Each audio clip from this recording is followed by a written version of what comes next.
Sixth class chapter 5 geography part second hydrosphere के ocean से हम पढ़ेंगे।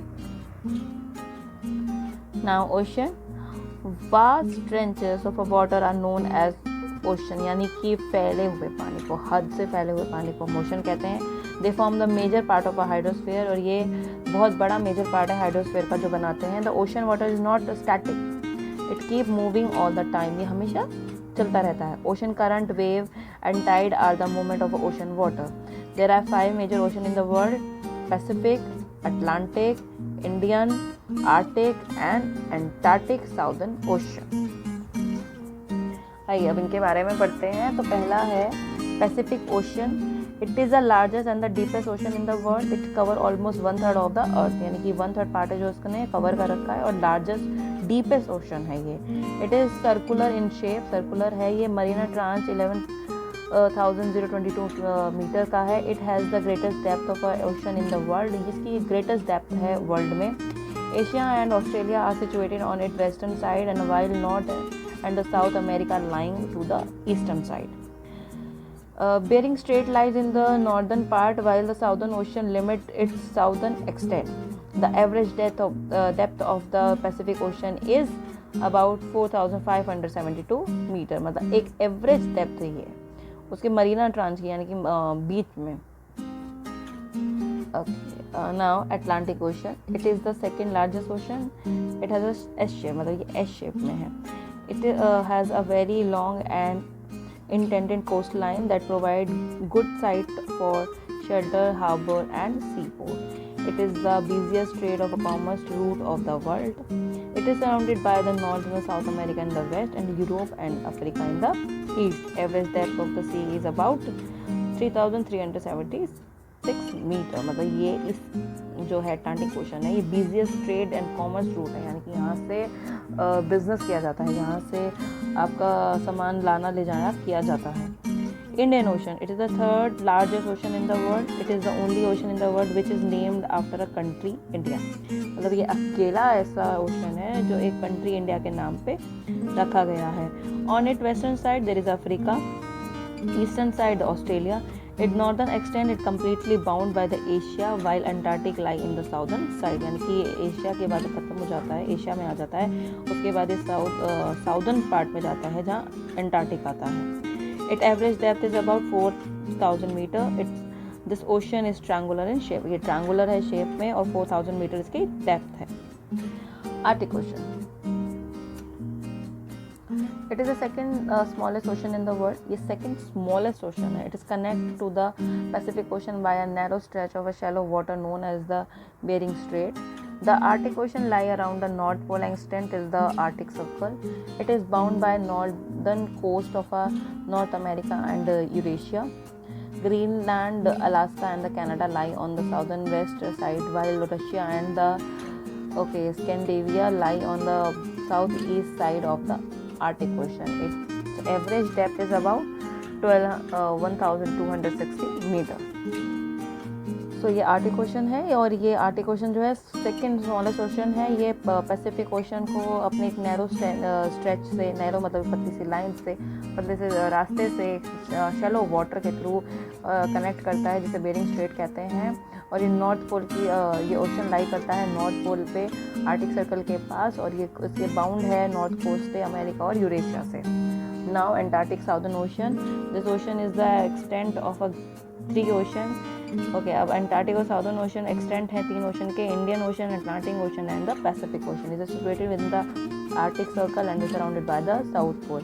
आर्टिक सर्कल के अंदर है और साउथ पोल से कनेक्टेड है, मतलब सराउंडेड है। ये तो इतना ही था हाइड्रोस्फीयर के बारे में। अब हम पढ़ेंगे atmosphere.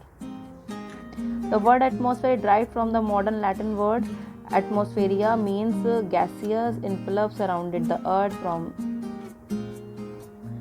Greek word atoms mean vapor, steam, तो atom plus spheria makes atmosphere।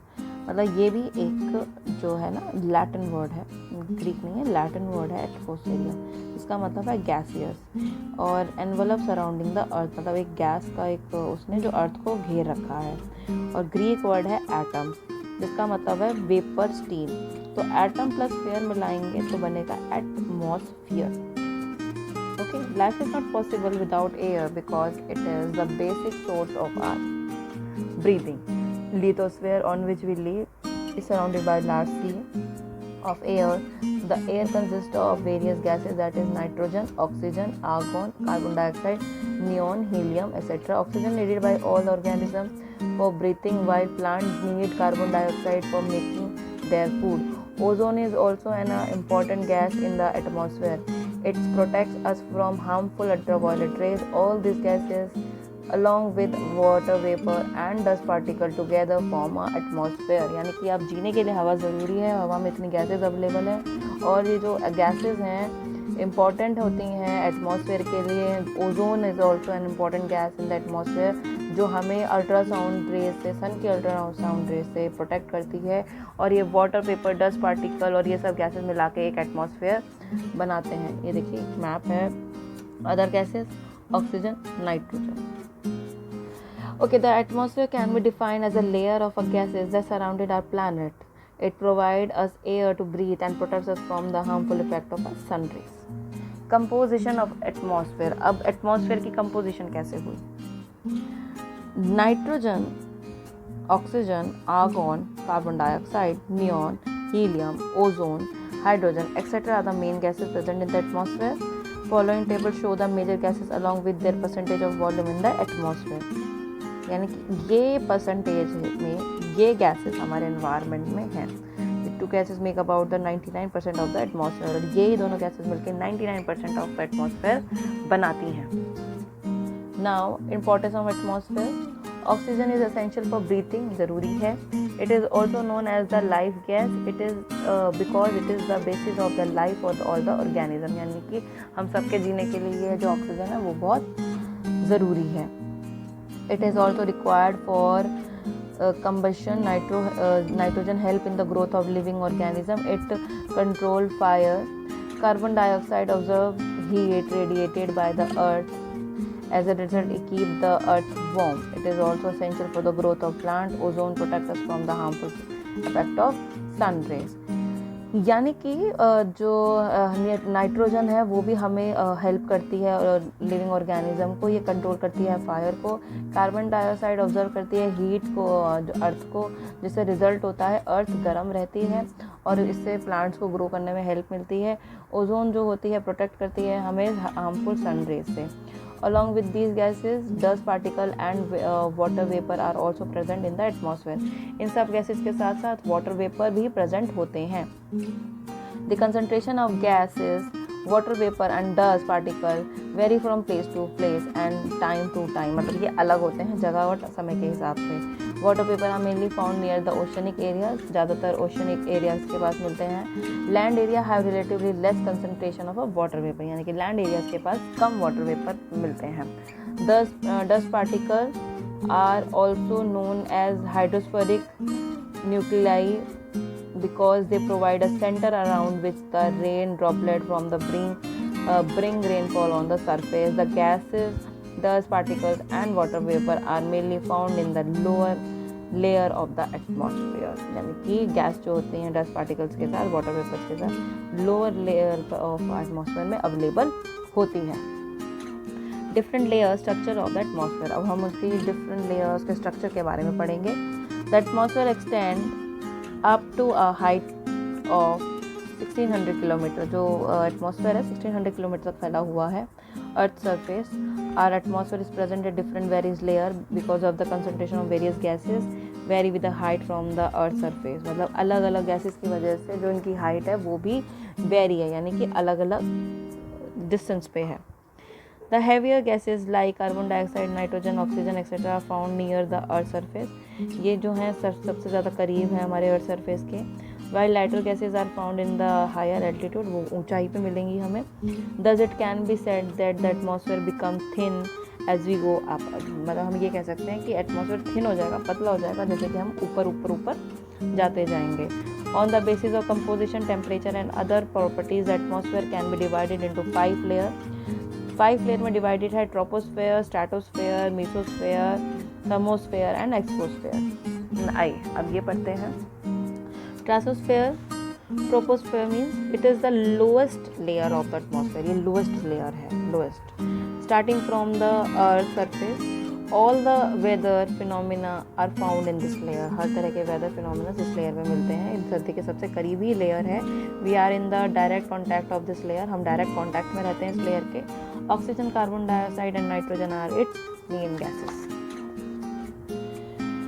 Okay, troposphere extend up to 20 kilometre from the surface, और सरफेस से 20 किलोमीटर ऊपर फैली हुई है। ये एक डायग्राम है।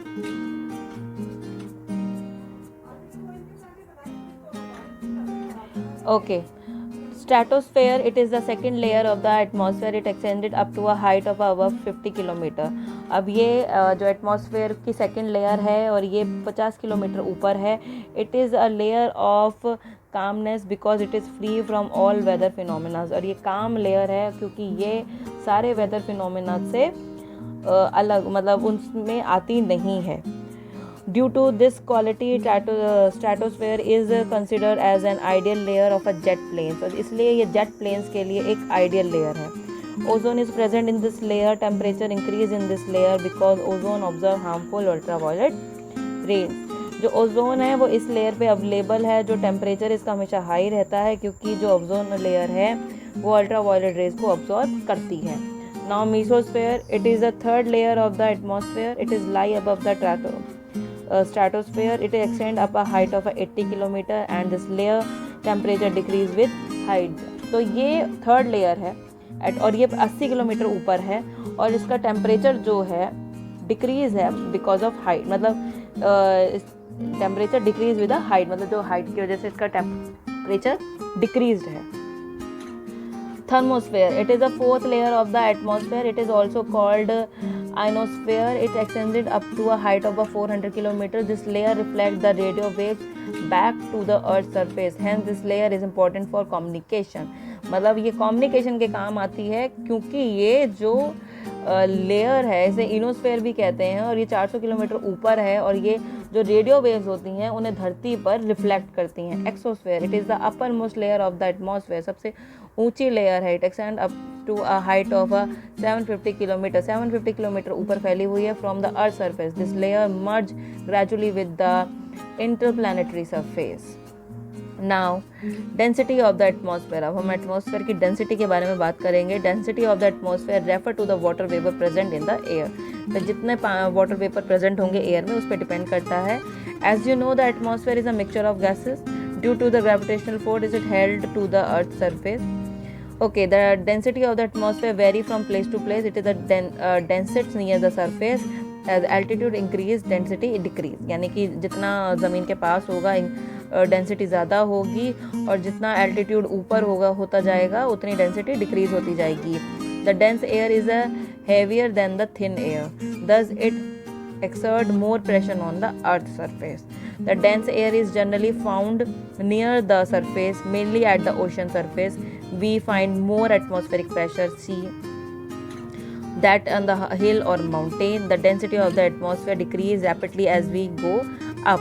That is why mountaineers experience problem in breathing at a high altitude and keep oxygen surrendering with the while climbing the mountain. अब यही आप कभी सोचते होंगे कि हम माउंटेन पे जाते हैं तो हमें सांस लेने में प्रॉब्लम क्यों होती है, क्योंकि ये डेंसिटी है, जितना वो सरफेस पे आप हो, जितना आप नीचे हो, आपको पूरा ऑक्सीजन पूरा सब कुछ मिलेगा और जैसे जैसे आप ऊपर किसी सरफेस के ऊपर जाते जाओगे वहीं डेंसिटी कम होती जाएगी। Now movement of air atmosphere also decrease as we go upward. The atmosphere exert pressure on the earth which vary from place to place. Some areas have high pressure of air while some other experience low pressure. Air move from high pressure area to a low pressure area. Such movement is known as the wind. यानी कि कई जगह high pressure होता है wind का, कहीं high pressure होता है एयर का और कहीं लो प्रेशर होता है। तो हाई प्रेशर से लो प्रेशर में जब जाती है हवाएं तो उसे हम विंड कहते हैं, मतलब इस तरह चलने को हम विंड कहते हैं। Now biosphere, the word biosphere is derived from an ancient Greek word bios meaning life. अब जो ये ग्रीक वर्ड है बायोस, इसका मतलब है life. This biosphere refer to the part of the earth in the which life exist, यानी कि इसका ये मतलब है कि ये वो वक्त जगह है जहाँ जिंदगी है। For the evaluation and the survival of life we need 3 things, that is land, water and air. हमें ये 3 चीज़ें चाहिए ही चाहिए ज़िंदगी के लिए। These three things are found in the biosphere. Thus, biosphere is a zone where life that makes this plant unique is found. Human beings are the essential part of the biosphere. Biosphere is found on and in the ground. It word in water and in the air. It extends from less than 11 km below the sea level. Biosphere is made up of a biotic and the abiotic environment.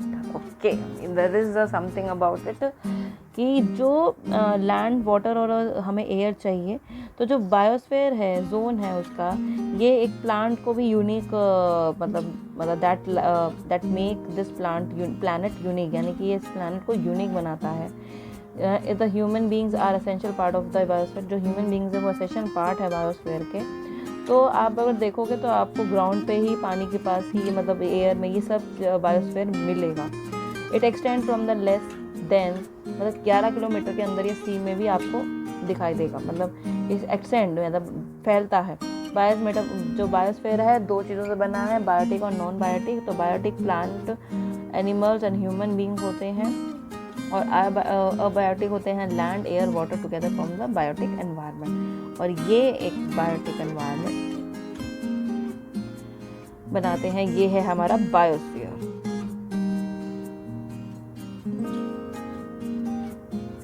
Okay, now interaction of the sphere of the earth. Life is possible only where the land, lithosphere, water, hydrosphere and air atmosphere come in contact. जब ये तीनों contact में आती हैं.